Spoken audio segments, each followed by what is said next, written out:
여기서 이야기할 것은 7.4 Insulin secretion and regulation of the secretion Effects of insulin on intermediate metabolism and diabetic mellitus.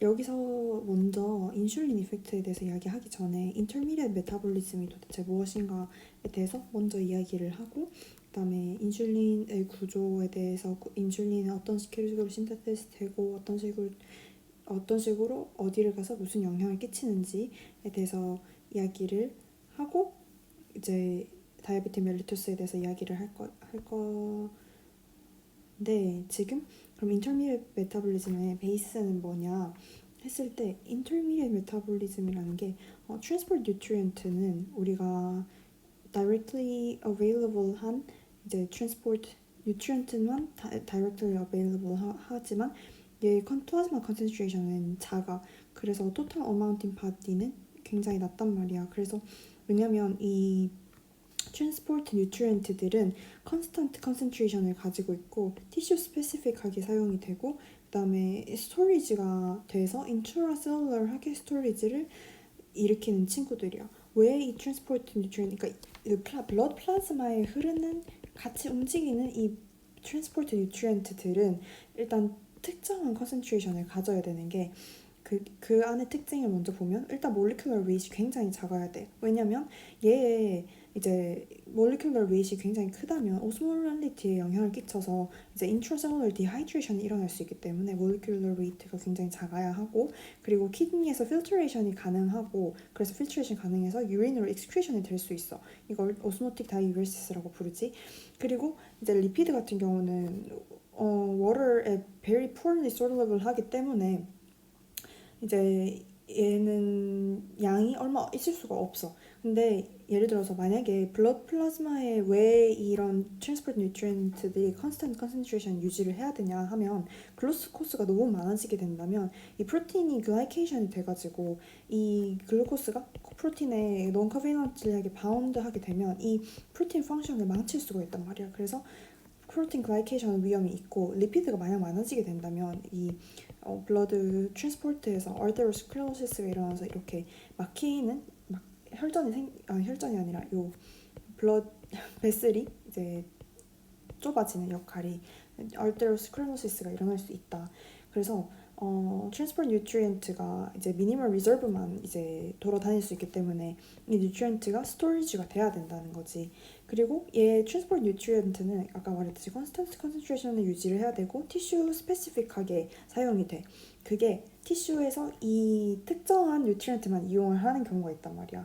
그래서 어떤 경우냐 했을 때 이제 brain, red blood cell, lens of the eye, cornea, testis 같은 경우는 primarily or exclusively 글루코스를 사용해. 그래서 처음 에너지 소스로 글루코스를 사용을 하거나 아니면 완전히 글루코스만 디펜던트하게 쓰는 게 RBC나 렌즈나 코르니아. RBC, 렌즈, 코르니아 이 세 가지가 only use the exclusive glucose를 사용하고, 브레인 같은 경우는 이제 글루코스를 프라이머리로 사용을 하지만 케톤 바디도 사용을 할 수가 있어. 나중에 글루코스가 다 사용이 되고 없을 때. 그리고 이게 그러면 아까 말했듯이 컨센트레이션이 일정하게 유지가 돼야 되기 때문에 남는 애들은 어떻게 저장을 하느냐 했을 때, 우리가 GI에서 열심히 분해했던 이런 뉴트리언트들을 다시 이제 폴리머라이제이션을 해야 되는 거야. 카보하이드레이트는 글라이코젠으로 저장이 되고, 아미노애시드는 프로틴, 프리 패티 애시드는 트라이글리사라이드로 리피드 드롭렛에 저장이 되겠지. 여기에서 그러면 이 각자 스토리지 되는 몰리큘의 특징을 살펴보면, 글라이코젠은 스몰 어마운트로 리버이나 머슬에 50g, 200g 저장이 되고, 이 리버에 저장되는 양은 only 1-2 hours에만 sufficient하게 사용되고, 머슬 같은 경우는 이 자체에서 이제 운동을 할 때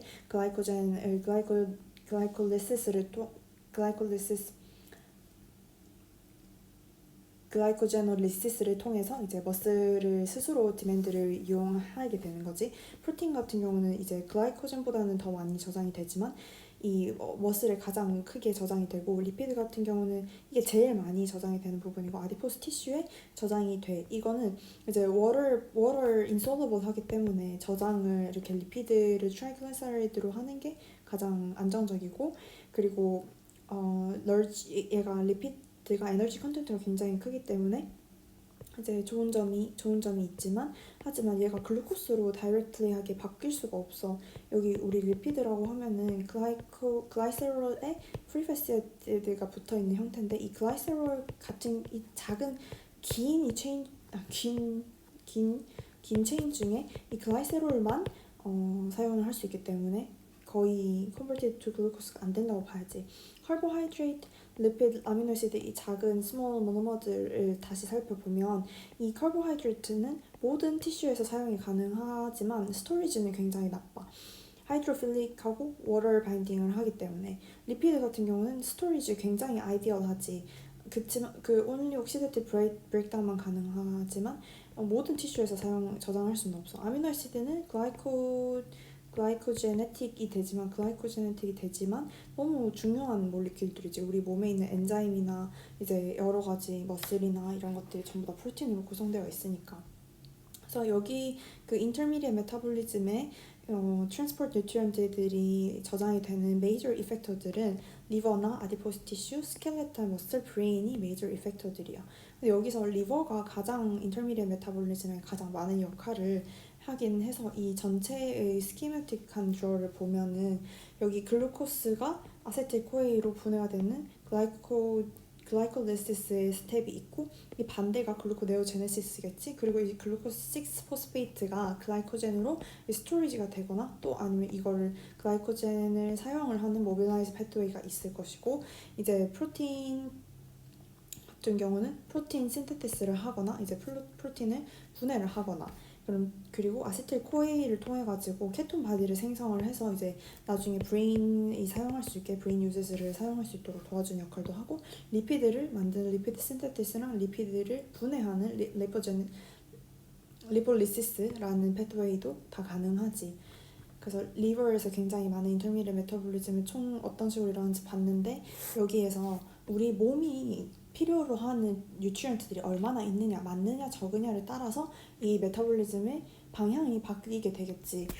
우리가 원래 에나볼릭 패트웨이, 캐타볼릭 패트웨이 이렇게 이야기를 하면 에나볼릭 패트웨이는 합성하는 패트웨이고 캐타볼릭 패트웨이는 이제 분해하는 패트웨이인데 우리가 만약에 디맨드가 많아. 우리가 이미 음식을 예를 들어서 음식을 섭취를 해서 프로틴이 많고 이제 아미노애시드들이 많고 글루코스가 많으면 얘를 저장을 해야 될 거잖아. 그래서 아미노애시드를 프로틴으로 만드는 프로틴 신테시스 과정이나 아세틸코에를 프리패티 애시드 이 프리패티 애시드를 합성을 해서 이제 트라이글리세라이드를 만드는 패트웨이 리포제네시스나 그리고 글라이코젠을 만드는 과정. 글루코스가 많으니까. 그리고 글라이콜리시스 이제 글루코스를 분해시켜서 파이브레이스로 사용을 해서 우리가 에너지 디맨드를 사용을 할 수 있도록 이제 먹었으니까 에너지 디맨드로 사용을 할 수 있게 하는 캐타볼릭 패트웨이도 이제 포함이 되어 있어. 그래서 얘가 이 트랜스포트 뉴트리언트를 일리미네이션 하는 방법으로는 이렇게 프로틴 신테시스, 리포제네시스, 글라이코제네시스, 그러면 글라이콜리시스 글루코스를 사용을 해야 되는 글루콜리시스도 있고 이 반대 메커니즘으로 우리가 이제 음식이 없고 몸이 패스팅 스테이트면은 새로운 트랜스포트 뉴트리언트들을 만들어내야 될 거잖아. 그때 하는 것이 대부분 캐타볼릭 패트웨이로 우리가 저장해 놓은 걸 사용을 하는 패트웨이인 거지. 그래서 프로테올리시스 프로틴을 분해하는 역할, 리폴리시스 리피드를 분해하고 글라이코제놀리시스 글라이코젠을 분해하고 글루코네오제네시스 글루코스를 생성하는 글루코네오제네시스를 할 수 있어. 여기는 리버는 글루코네오제네시스가 가능해서 여기에 이 리버 패트웨이에도 들어가 있어. 그래서 아까 전체적으로 봤지만 한 번 더 보면은 이제 글루코스에서 글라이코젠을 만드는 글라이코젠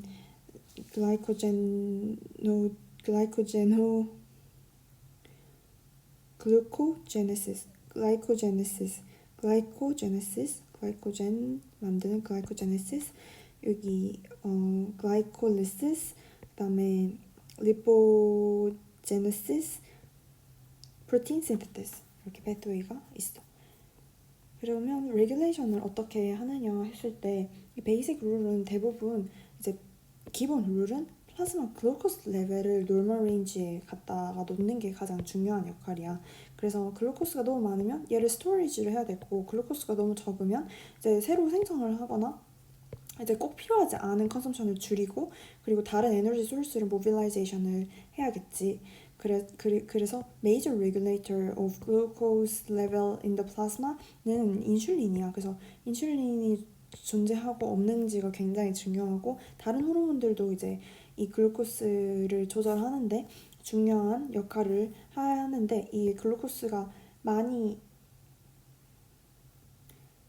있을 때 그러니까 글루코스를 높이는 역할을 하는 다른 호르몬들도 많이 있어. 그러니까 인슐린은 이제 plenty of glucose가 있을 때 작용하는 패트웨이고, 이제 글루코스가 디피션시 했을 때 이제 사용되는 다른 것들이 있는 거지. 글루카곤이나 카테코라민, 그로트 호르몬, 글루코코르티코이드, 코르티솔, 이렇게 캐타볼릭 패트웨이를 액티베이션 시키는 친구들이 있을 거고, 인슐린 같은 경우는 이제 스토리지를 만들고 에나볼릭 패트웨이 그리고 트랜스포트 뉴트리언트를 줄이는 역할을 해.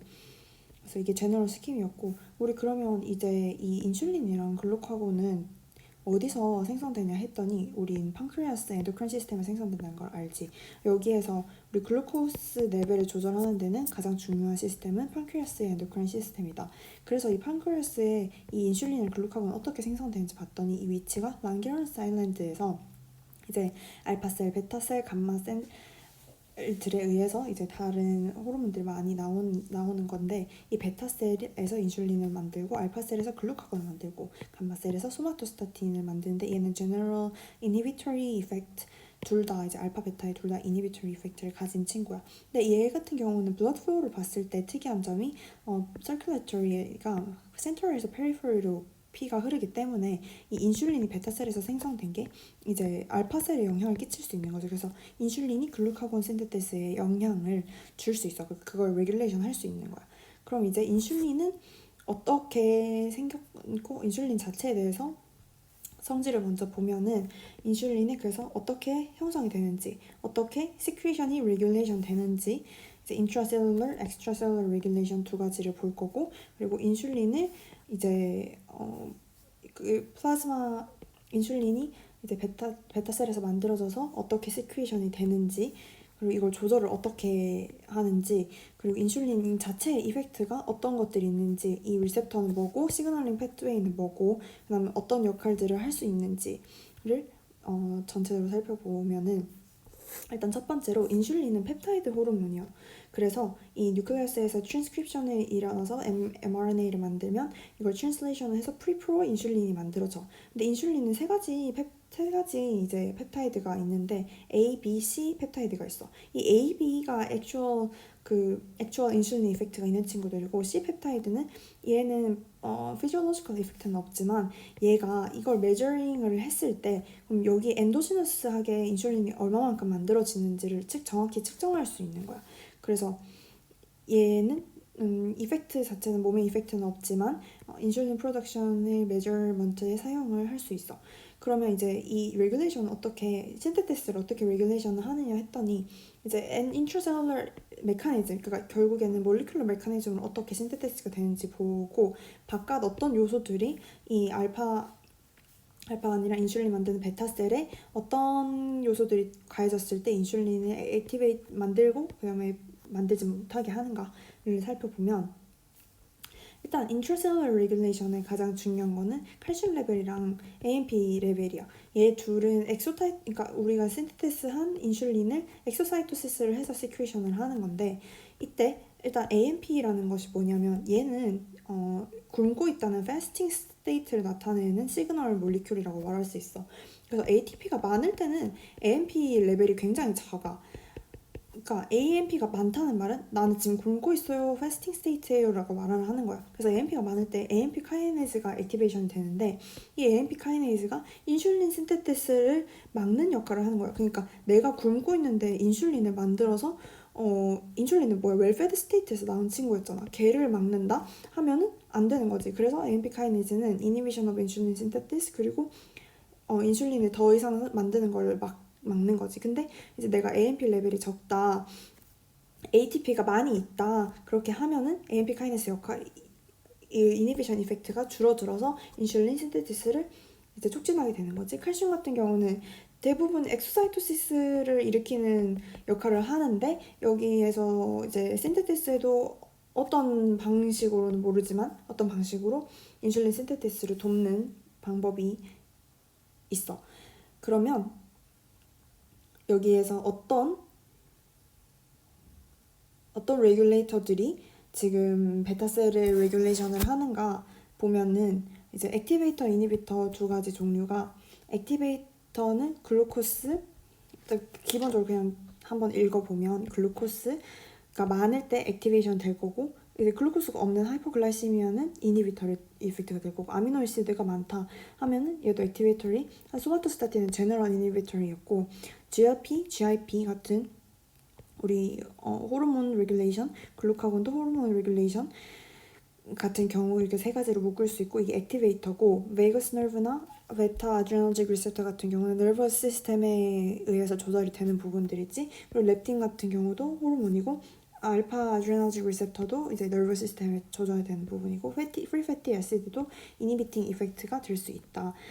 라고 일단 기본적으로 어떤 것들이 했는지 한번 쫙 봤는데 이걸 자세하게 카테고리를 나눠서 이야기를 하면 인슐린 시크리션이 어떻게 모듈레이션 되는지 카테고리화를 하면 우리가 기본적으로 퓨어 몰리큘을 생각할 수 있어. 그래서 글루코스나 아미노에시드 우리가 필요한 몰리큘들이 많으면 인슐린이 액티베이션 돼서 얘네를 저장을 하게 만들어야 된다라는 거지. 그래서 글루코스가 많거나 베이직 아미노에시드가 많으면 인슐린 시크리션이 증가하게 된다. 그리고 호르몬 같은 경우는 스티뮬레토리랑 이니비토리를 나눠서 또 볼 수 있는데 아까 말한 글루카곤이 여기 인슐린의 프로모팅 이펙트를 할 수 있고 콜레시스토키닌도 이제 프로모팅 이펙트를 할 수 있는데 그에 반해 이니비토는 소마토스타틴이나 렙틴이 이니비팅 이펙트를 가지고 있어.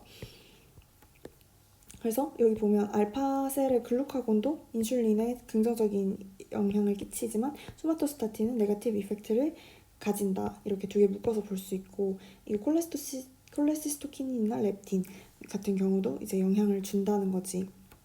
뉴로트랜스미터를 보면은 파라심파테틱의 이펙트는 우리가 이제 파라심파테틱은 피딩에 인듀스 되는 영향이야. 얘는 아세틸콜린의 GQ 커플드 M1 리셉터를 통해서 칼슘 레벨을 증가를 시켜서 이제 엑소사이토시스를 증가시킬 수 있고 파라심파테틱 이펙트를 받고 심파테틱 이펙트는 스트레스에 인듀싱이 되는데 얘 원래 기본적으로 카테콜 아민을 분비를 해서 노르에피네프린이 나오면 알파2 아드레너직 리셉터에 의해서 이니비토리 GI 커플드 되기 때문에 인슐린 시크리션을 이니비션 하는 역할을 해. 알파2 아드레너직 이펙트는 스트롱 심파테틱 이펙트 있을 때는 인슐린 시크리션을 막게 되는 거지. 근데 만약에 프롤onged 이펙트가 되어서 얘가 심파테틱이 아드레너 메듈라에 영향을 끼쳐서 이제 노르에피네프린을 에피네프린으로 바꿔서 에피네프린이 많아지게 되면 얘가 베타2 아드레너직 리셉터에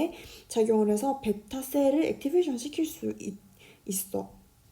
그래서 베타 셀렉티브 드러그는 인슐린 시크리션을 인두스로 사용할 수 있는 거지. 여기는 드러그 이펙트 때문에 중요한 내용이고 이 심파테틱 스트레스 인듀스 되는 대부분의 이펙트는 알파2에 얘가 스트롱 심파테틱 이니비토리 이펙트가 크다는 것을 알아둬야 돼.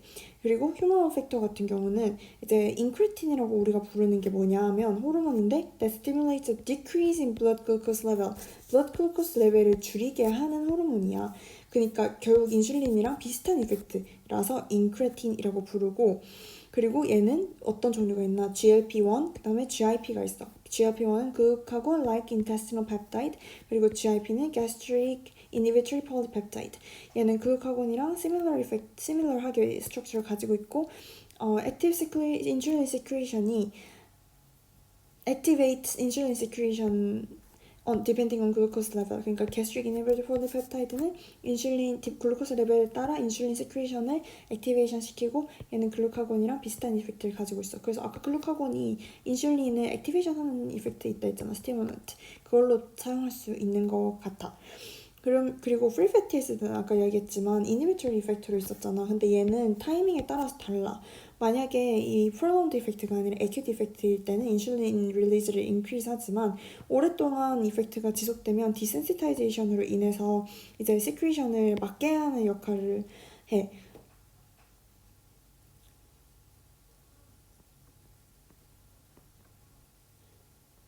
그러면 인슐린이 어떤 식으로 이제 어떤 식으로 베타셀에서 디테일하게 레귤레이션 되는가 한번 보면은 아까 이야기했지만 인슐린이랑 C펩타이드가 equivalent amount로 생성이 되기 때문에 엔도제너스 생성된 인슐린의 얼마만치 이제 확인할 수 있다 그랬잖아. 확인할 수 있어. 그리고 우리 기본적으로 인슐린이 얼마만치 세큐레이션 되느냐는 우리가 굶고 있을 때는 10 유니몰러 per day, 유니몰러 10 유니몰러는 0.1ml야.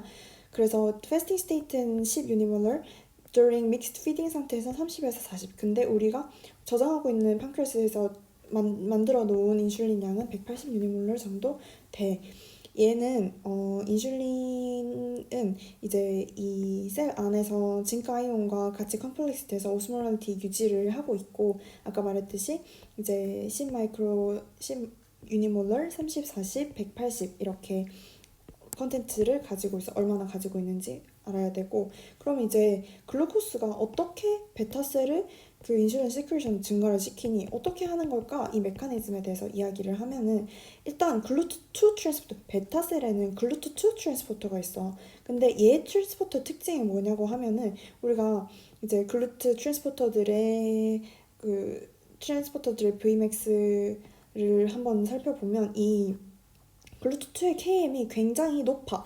이제 글루트2 KM이 봐봐 2분의 1이 Vmax 2분의 1이 된 부분이 17이야. 굉장히 높다는 것은 얘가 이 피지올로지컬 레인지가 여긴데 다른 글루트 1, 3, 4 같은 경우는 이 레인지에서 거의 대부분 세츄레이션이 돼서 다 이제 글루코스 인테이크를 하게 만드는데 여기는 이제 이 컨센트레이션 차이에 따른 V의 속도가 굉장히 달라서 얘가 글루코스의 양이 굉장히 센시티브하다는 말이 되겠지. 그래서 이 KM 값도 외워두면 좋아. KM 값이 17이다. 글루트2는 KM이 17이다. 그래서 글루코스가 이 글루트2가 이런 특징 KM이 굉장히 큰 밸류를 특징을 가지고 있기 때문에 이 글루코스 레벨이 인슐린 시큐레이션의 레귤레이터가 될 수 있도록 이제 해주는 메커니즘이 얘 KM 덕분이라는 거지. 그리고 그럼 이제 글루코스가 글루트2를 통해서 들어왔으면 얘가 뭐에 또 결정이 되느냐 하면 얘가 글루코카이네즈를 통해 가지고 이제 글루코카이네즈를 통해서 ATP 생성을 하려고 갈 거잖아. 그래서 글루코스 제일 첫 번째 우리 글라이콜리시스의 제일 첫 번째 스텝이 글루코카이네이즈. 그러니까 여기 베타셀에서는 글루코카이네이즈인 거지. 우리 일반적으로 알고 있는 셀에서는 헥소카이네이즈를 사용하는데 여기 베타셀에서는 글루코카이네이즈를 사용해. 얘도 KM 값이 달라. 그래서 글루코스 카이네이즈도 글루코스 센서라고 불리는 게 이 rate of glucose entry가 여기 얘 액티베이션 레이시 얼마만큼이 되느냐. 그러니까 글루코스 엔트리 레이시 이 포스포리네이션 되는 레이트에 의해서 결정이 되기 때문에 이 포스포리네이션 레이트를 알면 글루코스가 얼마만치 들어왔는지를 우리가 센시티브하게 알 수 있다는 거지. 이것도 보면 글루코카이네이즈는 KM 값이 커. 그렇기 때문에 얘도 센시티브하게 작용할 수 있는 거야. 그러면 인슐린 시큐레이션이 아까 말했듯이 글루코스가 글루트2를 통해 들어오면 글루코카이네이즈 베타셀에서 글루코카이네이즈를 통해서 이제 얘를 인식을 하고 이제 ATP를 우리가 옥시데이션을 통해 생성을 하게 되면 이 ATP가 존재하면 K-ATP 채널을 막게 돼. 인트라셀룰러 ATP 양이 많아지면 이 K-ATP 채널을 이니비션을 시키고 이니비션이 되면 K 채널이 클로저를 되면 디폴라라이제이션이 일어난단 말이야. 디폴라라이제이션. 그거가 그럼 voltage gated 소듐 채널을 액티베이션 시키고 칼슘이 인플럭스 하게 돼서 인트라셀룰러 칼슘 레벨이 증가하게 돼. 그 인트라셀룰러 칼슘 레벨 증가가 엑소사이토시스 오브 인슐린을 증가를 하게 돼서 어떻게 얘는 시크리션 하는가를 봤더니 얘 ATP 레벨이 이 칼슘을 들어오게 해가지고 디폴라이즈 시켜서 이 볼테지 게이티드 칼슘 채널이 엑소사이토시스를 만들더라 라는 걸 알 수 있었어. 여기에서 우리가 K-ATP 채널이라는 거를 한번 좀 살펴보면 우리가 베타셀에 인슐린 관련돼서 레귤레이션 할 수 있는 파마콜레지컬 메커니즘이 있는데 이 설포닐 유리아라는 걸 사용을 하면 여기 이 채널, K 플러스 채널을 닫아버려서 이제 디폴라라이제이션을 우리가 ATP 레벨 상관이 없이 이 디폴라라이제이션을 일으켜서 인슐린이 계속 시큐션하게 만드는 역할을 해. 그래서 얘는 설포닐 유리아는 인슐린을 증가시키는 역할을 한다. 설포닐 유리아 인슐린 증가. 설포닐 유리아 인슐린 증가. 설포닐 유리아 인슐린 증가. 그거랑 반대로 다이악소시드라는 것은 이 채널을 막게 돼서 하이퍼폴라리제이션을 그러니까 여기 하이 ATP 레벨이 원래 이걸 막아야 되는데 얘를 계속 여는 역할을 하는 거지. 얘가 K ATP 채널을 계속 열려서 계속 이제 K 플러스가 나가게 되면 하이퍼폴라리제이션이 일어나고 그게 이제 K 플러스 채널을 역할을 못하게 하겠지. 디폴라리제이션 돼야지 칼슘 채널이 오픈할 텐데. 그래서 얘는 칼슘을 양을 줄여서 인슐린을 못하게 하는 거예요. 그래서 다이악소시드는 이 채널을 이 계속 열게 만들어서 ATP가 있어도 이 계속 나가게 만드니까 하이퍼폴라리제이션을 일으키는 역할을 한다. 설포닐 유리아랑 설포닐 유리아 다이아속시드라는 게 그래서 얘는 인슐린 증가, 얘는 인슐린 감소하는 역할을 합니다. K ATP 채널을 액티베이션, 디액티베이션을 시킴을 통해서 얘는 이니비션, 액티베이션. 그럼 여기 K ATP 채널을 조금 더 자세하게 살펴보면 얘가 뭐냐 했을 때 이 inwardly rectifying ATP regulated calcium channel KATP는 ATP에서 이니비션 되는 채널이야. 얘의 스트럭처는 알파 서브 유닛과 베타 서브 유닛이 있어. 이때 얘는 아까 우리가 inwardly rectifying 채널을 베타셀에서 봤듯이 얘 ATP가 이걸 막아서 디폴라리제이션이 일어나면 칼슘 채널로 칼슘이 증가해서 인슐린 시큐레이션 증가한다 라는 메커니즘을 봤는데 다른 티슈에서도 KATP가 있었어. 헐트 티슈에도 있고 베스큘러 스무트 머슬에도 있었단 말이야. 헐트 티슈에 SA 노드에도 있고 카리오마이오사이트에도 존재해. 그래서 SA 노드에서는 어떤 역할을 하고 이 카리오마이오사이트에서는 어떤 역할을 하냐 했더니 이스키미아, 그러니까 하이폭시아 상태 때문에 이스키미아가 일어나면 ATP 양이 줄어들면 이제 ATP가 원래 얘를 막았었는데 ATP가 이걸 막는 역할을 못하는 거지. 그러면 K 플러스가 계속 나가서 하이퍼폴라리제이션을 만들 거야. 하이퍼폴라리제이션 되면은 하트레이트가 감소하는 역할을 하겠지.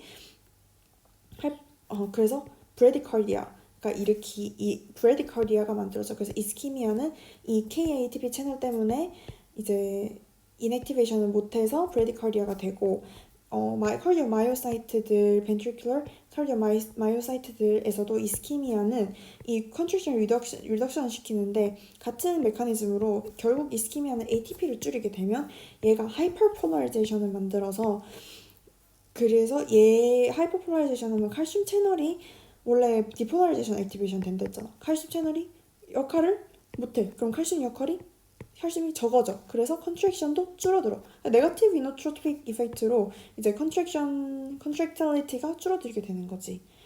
그럼 컨트랙션을 좀 덜 하면은 오토 디맨드가 이제 줄어들게 되니까 얘의 리스폰드로 이스키미아에 대한 리스폰드로는 적절한 리스폰드가 되겠지. 그리고 여기 이제 헐트 이펙트로 SA 노드 이펙트를 받고 이제 K 플러스 카디오 마이오사이트 이펙트를 받고 베스큘러 스무트 머슬에서는 어떤 역할을 하느냐 했더니 이스키미아는 바소 다일레이션을 일으켜. 그게 어떤 메커니즘이냐? 얘는 또 이스키미아는 ATP 줄인다. 결국 하이퍼폴라리제이션을 해서 얘도 칼슘 채널을 막아서 칼슘 양을 들어오는 양을 줄이게 되면 스무트 머슬이 컨트랙션 할 수 있는 스무트 머슬 톤을 줄이게 돼.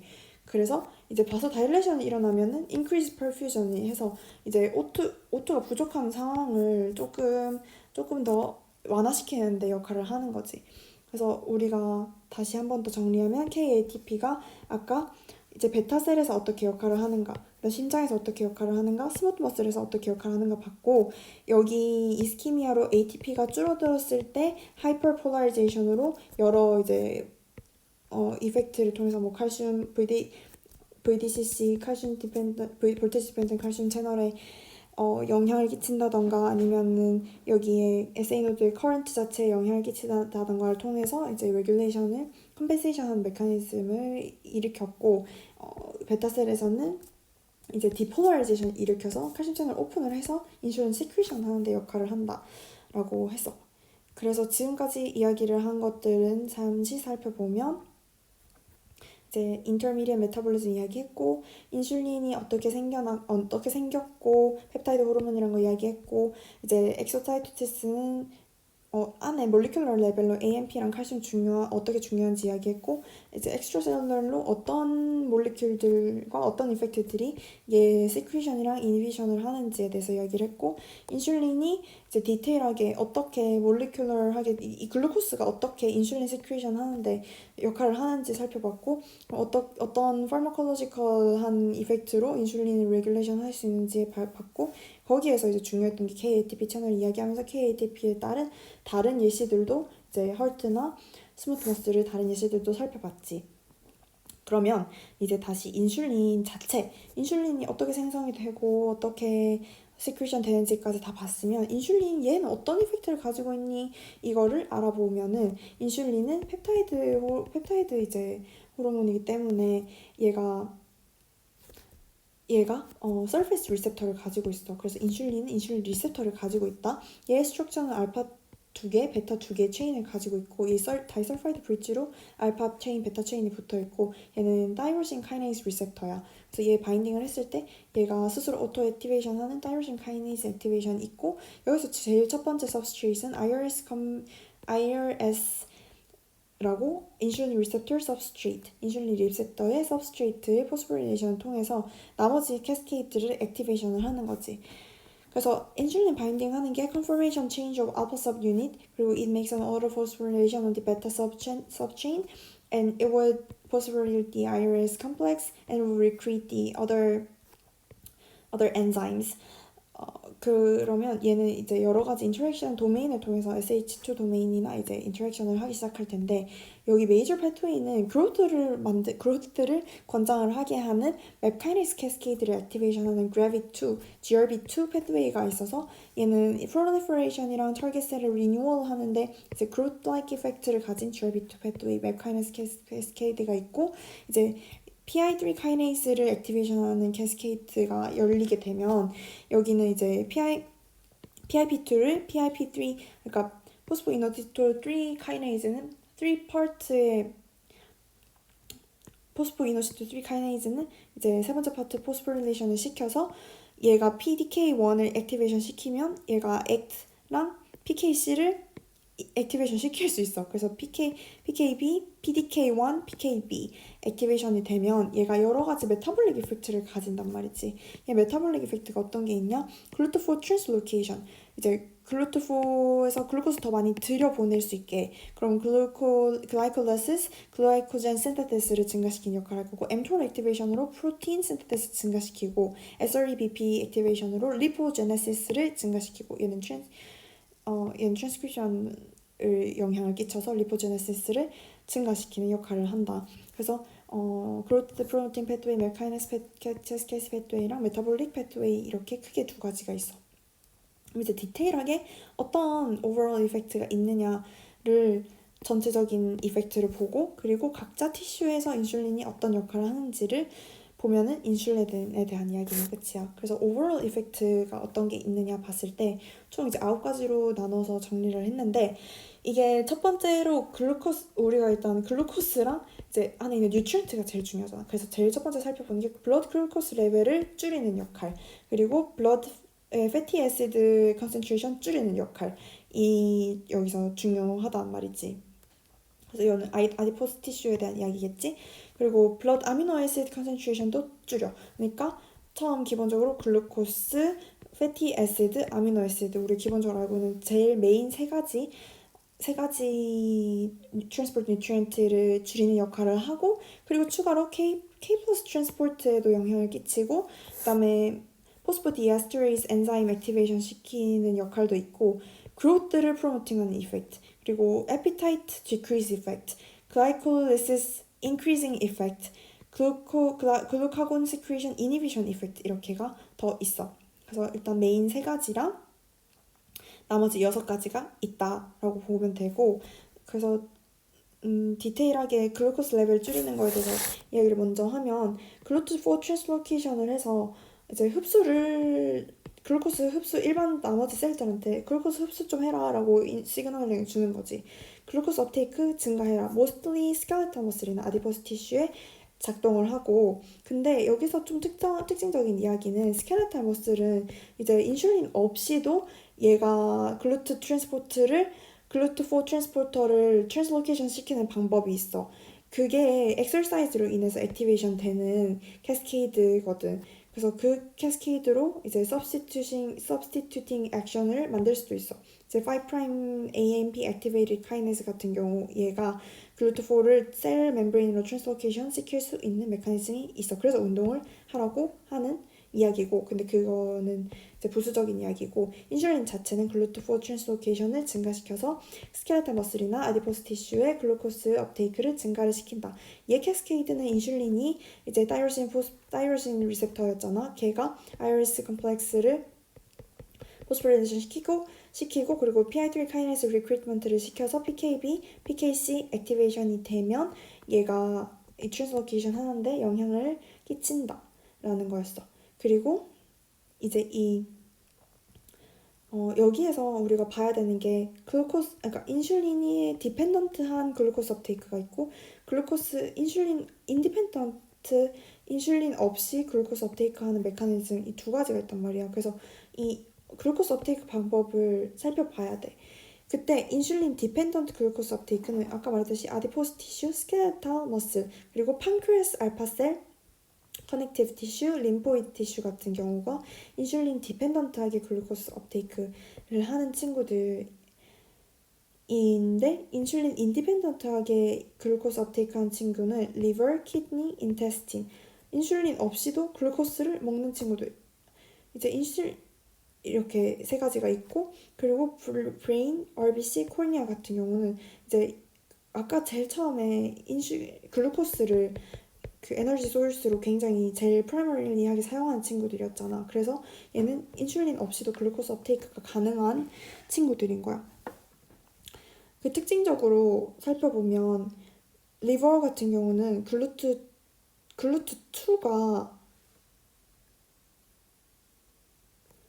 non-insulin regulated glucose uptake를 액티베이션 시켜. 그러니까 우리가 글루트2 같은 경우는 펑크레아트 베타셀 같은 경우도 이제 인슐린 없이도 얘가 직접 얼마만치 들어왔는지 확인을 할 수 있었잖아. 근데 이게 리버에도 있는 거야. 그래서 non-insulin regulated glucose uptake를 이제 facilitation 시킬 수도 있고 키드니나 인테스틴 같은 경우는 이제 SGLT 그러니까 소디움 커플드 글루코스 업테이크 메커니즘이 있고 여기도 글루트2를 이용해가지고 이제 업테이크 인슐린이 아니라 글루코스 업테이크를 하는 메커니즘이 있어. 그래서 글루트2 같은 경우다.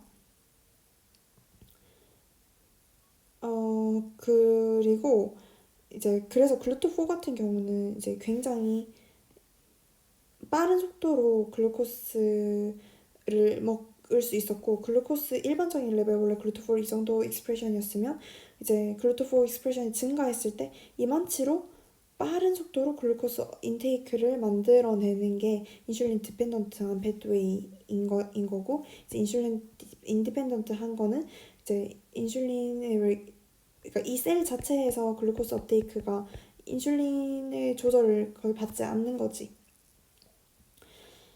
그리고 이제 이 블러드 글루코스 레벨을 글루트4 트랜스로케이션에 대해서 이야기를 한 거고 이제 글루트4 트랜스로케이션으로 글루코스 업테이크 증가시키는 메커니즘에 대해서 이야기했고 글라이코젠을 어떻게 생성을 해서 글라이코젠 생성을 통해서 글루코스 레벨을 줄이는 역할도 하고 그다음에 글루코네오제네시스도 이니비션 시킨다. 여기서 글루카곤 포메이션은 이제 글라이코젠 포메이션은 이제 글라이코젠 신테이스를 액티베이션 시키고 글라이코젠 포스포릴레이즈를 디액티베이션 시키는 메커니즘으로 이제 역할을 할 수 있어.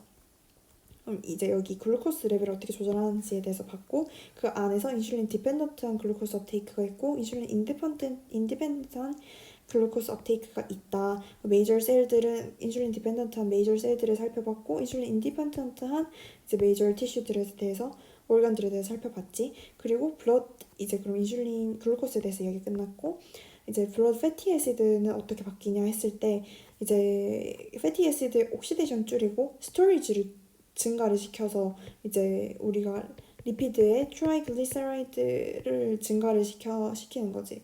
이제 살이 찌는 거지. 웨이트 게인을 하는 역할을 하고 블러드 아미노 애시드 컨센트레이션을 줄이는 그러니까 여기 아이러스 컴플렉스 액티베이션 됐을 때 얘가 아미노 애시드랑 K 플러스를 같이 들고 들어오는 메커니즘이 있어. 그래서 아미노 애시드 업테이크 오브 셀을 인슐린이 증가를 시켜서 이 에나볼릭 이펙트가 있단 말이야. 그래서 바디 빌딩에서 인슐린 자체도 이 몸 안으로 아미노 애시드 그 스켈레탈 머슬로 아미노아시드 증가해서 프로틴 신테시스를 증가하는 역할을 할 수 있기 때문에 에나볼릭 이펙트로도 사용할 수 있다고 해. 그리고 이제 메이저 세 가지 메타볼릭 이펙트들에 대해서 봤고 그리고 아까 이야기했듯이 다른 이제 나머지 6가지가 있는데 K 트랜스포트도 특징적인 이야기야. 그래서 이 소듐 인슐린이 소듐, 칼슘, 포테슘 펌프를 트랜스로케이션의 어떤 메커니즘으로 작동을 시키면 셀 안으로 K 플러스 컨텐츠가 많아지도록 하는 거예요. 아미노애시드랑 그 K 플러스 같이 들어온 메커니즘도 있었고 그리고 소듐 포테슘 펌프를 통해서도 들어오는 거야. 여기서 중요한 이유는 우리가 다이아베틱스에서는 인슐린이 부족하잖아.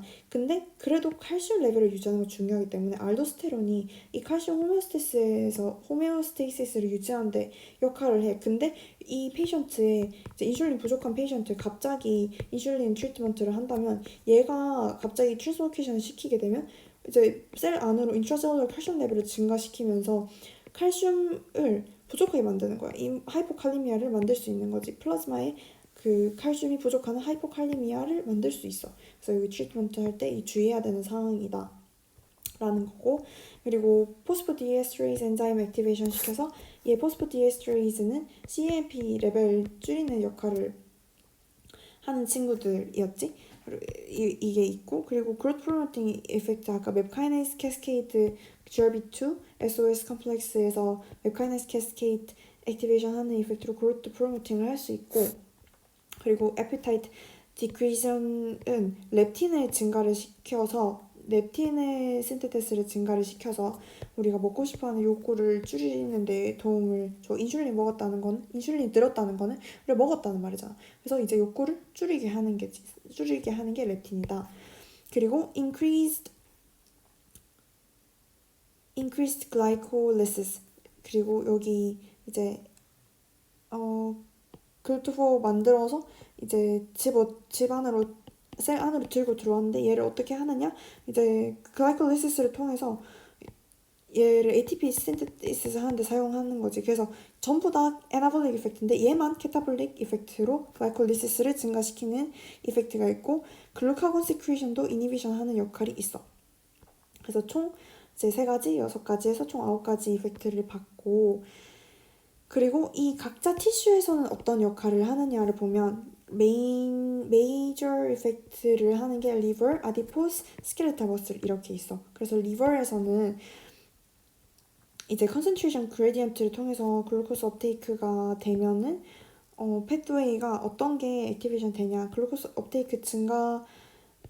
업테이크를 통해서 이제 글라이콜리시스 증가했고 그리고 글라이코젠 신테시스도 증가하고 글라이코제놀리시스를 막고 그러니까 이 패스웨이 글라이코젠 만드는 역할 글루코스 분해하는 글루콜리시스 역할 그리고 아미노 애시드를 그리고 이제 패티 애시드 스토리지 증가시키고 그리고 프로틴 신테시스도 증가시키고,